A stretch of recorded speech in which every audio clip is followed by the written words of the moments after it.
Hi friends, welcome to my channel. இன்றைக்கி நம்ம என்ன பார்க்க போகிறோன்னா, கிச்சனுக்கு டெய்லி லைஃப்பில் நமக்கு தேவைப்படுற சின்ன சின்ன டிப்ஸ் தாங்க சொல்லியிருக்கேன். ஸோ வீடியோ ஸ்கிப் பண்ணாங்க பாருங்கள், உங்களுக்கு ரொம்ப யூஸ்ஃபுல்லாக இருக்கும். அப்படி கண்டிப்பாக யூஸ்ஃபுல்லாக இருந்ததுன்னா என்னோடய சேனலை சப்ஸ்கிரைப் பண்ணுங்கள். ரொம்ப யூஸ்ஃபுல்லாக இருந்ததுன்னா உங்கள் ஃப்ரெண்ட்ஸ் அண்ட் ஃபேமிலிக்கு ஷேர் பண்ணுங்கள். வாங்க போகலாம். நம்ம குக்கர்லாம் வீட்டில் வச்சுருப்போம். அந்த கேஸ்கெட்லாம் கொஞ்ச நாள் ஆயிடுச்சுன்னா ஒரு மாதிரி தண்ணி ஊற்றி விசில் வராமல் ஏதாவது ஒரு ப்ராப்ளம் கொடுக்கும். அப்படி ப்ராப்ளம் வராமல் இருக்கிறதுக்கு நம்ம கும் கெ குக்கர் கேஸ்கெட்டை ஒரு 15 நாளைக்கு ஒரு வாட்டி ஒரு நாள் ஃபுல்லாகவே நீங்கள் ஃப்ரீசரில் வச்சுடுங்க. அப்படி வச்சு ஒரு நாள் ஃபுல்லாக வச்சுட்டு அப்புறம் அப்படி எடுத்து நீங்கள் யூஸ் பண்ணுறப்ப அந்த ரப்பர் இருக்குது பார்த்தீங்களா, அந்த வாஷர் அது நல்லா டைட் ஆகி குக்கர்லேருந்து தண்ணி ஊற்றுறது அந்த மாதிரி ப்ராப்ளம்லாம் வராது. நார்மலாகவே ஒரு கேஸ்கெட்டு ஒரு 6 மாதம் வருதுன்னா நீங்கள் இந்த மாதிரி நீங்கள் யூஸ் பண்ணினீங்கன்னா 1 வருஷம் கூட வருங்க. நமக்கு அந்த கேஸ்கெட் மாற்றுற ப்ராப்ளம் இருக்காது. ஃப்ரீசரில் வச்சுட்டு நீங்கள் எடுத்தீங்கன்னா போதும். ஒரு 3 மணி நேரம் 4 மணி நேரம் வைங்க, அப்புறம் எடுத்து நீங்கள் யூஸ் பண்ணுங்கள். எப்போவுமே ஒரு 10 நாளுக்கு ஒரு வாட்டி கண்டிப்பாக நீங்கள் இந்த குக்கர் கேஸ்கெட்டை அப்படி வச்சு நீங்கள் யூஸ் பண்ணுறதுனால ரொம்ப நாள் அந்த கேஸ்கெட் வரும். தண்ணி லீக்கேஜ் ஆகிறது அந்த மாதிரி ப்ராப்ளம் வராது. ஸோ இந்த மாதிரி ட்ரை பண்ணி பாருங்கள். நெக்ஸ்ட் டிப்பு போவோமா? நெக்ஸ்ட்டு நம்ம வீட்டில் சிசரெல்லாம் யூஸ் பண்ணுவோம்.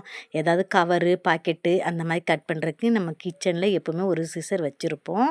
அந்த சிசரை கட் பண்ணுறப்ப ரொம்ப கவரெல்லாம் கட் பண்ணுறதுனால சீக்கிரமாக ஒரு மாதிரி மழுங்கி போன மாதிரி ஆகிடும். அதை நம்ம பாலிஷாக வைக்கிறதுக்கு என்ன பண்ணலாங்கிறத சொல்லியிருக்கிறேன். அதுக்கு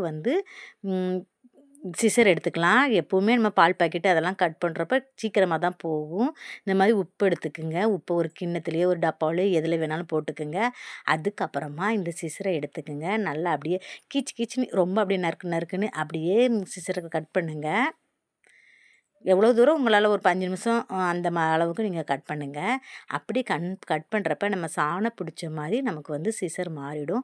அதுக்கப்புறம் நீங்கள் கட் பண்ணி பார்த்தீங்கன்னா சூப்பராக கட் பண்ணுங்கள். அதுக்காக நீங்கள் வேறு சிசர் மாற்றணும், சாணம் பிடிக்கணும் அப்படிங்கிற அவசியமே இல்லை.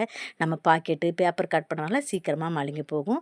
ஸோ மழுங்கி போகிறப்பெல்லாம் நீங்கள் இந்த மாதிரி ட்ரை பண்ணி பாருங்கள். இந்த மாதிரி ட்ரை பண்ணுங்கள். நீங்கள் வேறு சிசர் வாங்குகிற வேலை மிச்சம். அப்படியே இந்த வீடியோ பிடிச்சின்னா ஒரு லைக்கை தட்டி விடுங்க. நெக்ஸ்ட்டு கேஸ் லைட்டர்லாம் ஒரு மாதிரி அடுப்பு பக்கத்துலேயே வைக்கிறனால ஒரு மாதிரி பிசு பிசுன்னு ஆகிடும் கையில். அதை நம்ம தண்ணி ஊற்றிலாம் கழுவவும் முடியாது. அப்படி கழுவுனோம்னா நமக்கு லைட்ரு ஒர்க் ஆகாமல் போயிடும். அப்படி நம்ம எப்படி பளிச்சுன்னு அந்த பிசு பிசுப்புலாம் போகலான்னு சொல்கிறேன். நம்ம நெகை பாலிஷ் ரிமூவர் எல்லார் வீட்லேயுமே இருக்கும். அதை எடுத்துக்கோங்க. தண்ணியாக கூட இருக்கும். இந்த மாதிரி காட்டனில் வைப்பது மாதிரியும் வரும். இதில் ஒரு பீஸ் எடுத்துக்கலாம். எடுத்துட்டு நல்லா அந்த லைட்டர் இருக்குது பார்த்தீங்களா, ஒரு பீஸ் எடுத்துருக்கிறேன். அந்த லைட்டரில் வச்சு நல்லா தொடச்சி எடுங்க. உங்களுக்கே தெரியும் அந்த பிசு பிசுப்பு அழுக்கெல்லாம் எவ்வளோ வருதுன்னு உங்களுக்கு நான் காமிக்கிறேன் பாருங்கள். உள்ளே அந்த லைட்ரு எரியும் பார்த்தீங்களா, அந்த இடத்துல நம்ம கோனூசி அந்த மாதிரி இருக்குல்ல, அதை நல்லா இந்த வைப்பர் அது இருக்குது பார்த்தீங்களா, அந்த துணியை அதை நல்லா சுற்றிட்டு உள்ளே வச்சு நல்லா தொடச்சி எடுங்க. அது உள்ளே இருக்க அழுக்கும் போயிடும். நம்ம துடைக்கிறனால டக்குன்னு நம்ம அடுப்பு பற்ற வைக்கிறதுக்கு டக்குன்னு பற்ற வைக்கிறதுக்கும் ஈஸியாக இருக்கும். இந்த மாதிரி உள்ளே வச்சு துடைக்கிறனால வெளியே அந்த பிசு பிசுப்பு தன்மை போகும். இங்கே பாருங்களேன் எவ்வளோ அழுக்கு வந்திருக்குதுன்னு.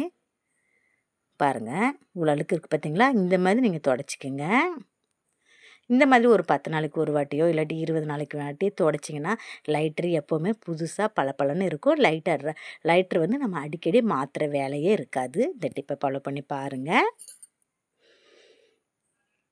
நெக்ஸ்ட்டு நம்ம துவரம்பருப்பு அந்த மாதிரி ஐட்டம்லாம் நம்ம வீட்டிலலாம் ஸ்டோர் பண்ணி வைப்போம். அப்படி ஸ்டோர் பண்ணி வைக்கிறதுக்கு வண்டு, பூச்சி எது வேணாலும் வராமல் இருக்கிறதுக்கு நான் நிறைய டிப்பு சொல்லியிருக்கிறேன். ஏற்கனவே என்னோடய வீடியோவில் நீங்கள் போய் பார்த்தீங்கன்னா தெரியும். ஏற்கனவே நிறைய டிப் சொல்லியிருக்கேன். இந்த டிப்பும் நீங்கள் ஃபாலோ பண்ணிக்கோங்க. பூண்டு இருக்குது பார்த்தீங்களா, பூண்டு அதனோட தொலி இல்லைங்க, அந்த கட்டை பார்த்தீங்க, அந்த கூமாச்சே இருக்குது பாருங்களா, அதுதான். அந்த கட்டையை மட்டும் எடுத்து எப்போவுமே தனியாக வச்சுக்கோங்க. இந்த மாதிரி பருப்பு, உளுந்து அப்படி இருக்கிறப்ப அந்த கட்டையை எடுத்து அதுக்குள்ளே போடுங்க.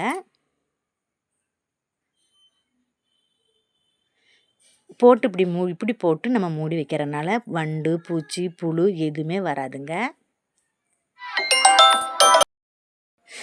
எப்போவுமே இந்த மாதிரி பூண்டு இதை வேஸ்ட் பண்ணாமல் இந்த மாதிரி பண்ணுங்க.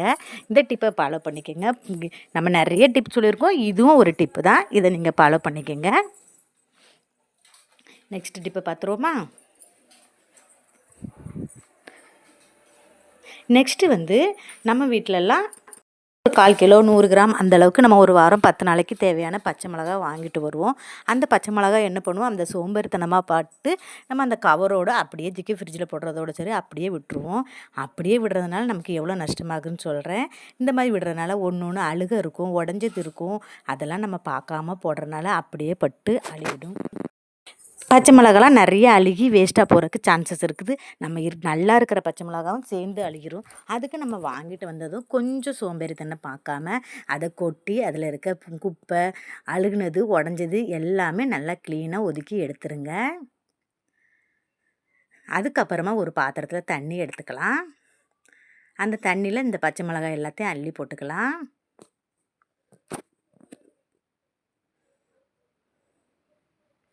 அள்ளி போட்டு நல்லா அலாசிக்கலாம். அதில் இருக்க அழுக்கு இந்த ஒன்று ஒன்று அழுகுனது எல்லாம் ஒட்டி இருக்கும்ல, நம்ம அப்படியே ஸ்டோர் பண்ணால் அது வேஸ்ட்டாக அழுகி வேஸ்ட்டாக தான் போகும். அதை நல்லா வடிகட்டுறதுக்கு ஒரு ஃபில்டர் மாதிரி இதில் எடுத்து நீங்கள் ஃபில்டர் பண்ணிடுங்க.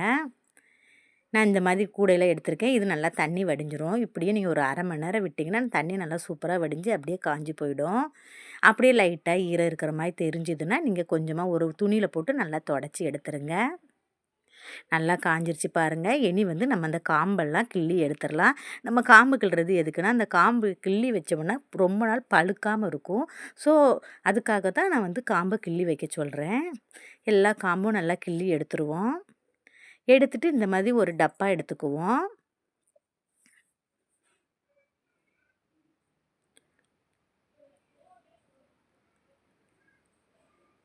இந்த மாதிரி டப்பாவெலாம் நம்ம போட்டு வச்சிடலாம். போட்டு நல்லா மூடி ஃப்ரிட்ஜில் நீங்கள் ஸ்டோர் பண்ணி வச்சிங்கன்னா, இந்த மாதிரி வைக்கிறனால நான் சொன்ன மாதிரி நீங்கள் வச்சிங்கன்னா கண்டிப்பாக 1 மாதம்னாலும் பச்சை மிளகா அப்படியே இருக்குங்க. கெட்டே போகாது, பழுத்தும் போகாது. இந்த டிப்பை நீங்கள் ஃபாலோ பண்ணி பாருங்கள். இந்த டிப்பு ரொம்ப பிடிச்சிருந்தா அப்படியே ஒரு லைக்கை தட்டி விடுங்க. நான் சொன்ன டிப்பெல்லாம் கண்டிப்பாக ரொம்ப யூஸ்ஃபுல்லாக இருந்திருக்கும்னு நினைக்கிறேன். ரொம்ப யூஸ்ஃபுல்லாக இருந்தால் அப்படியே ஒரு லைக் கொடுங்க. அதை விட ரொம்ப யூஸ்ஃபுல்லாக இருந்தால் உங்கள் ஃப்ரெண்ட்ஸ் அண்ட் ஃபேமிலிக்கு ஷேர் பண்ணுங்கள். என்னோடய வீடியோவை இது வரைக்கும் பொறுமையாக பார்த்ததுக்கு மிகவும் நன்றி. தேங்க்ஸ் ஃபார் வாட்சிங். பாய். சி யூ நெக்ஸ்ட் ஒரு டாபிக்கோட உங்களை சந்திக்க வரேன்.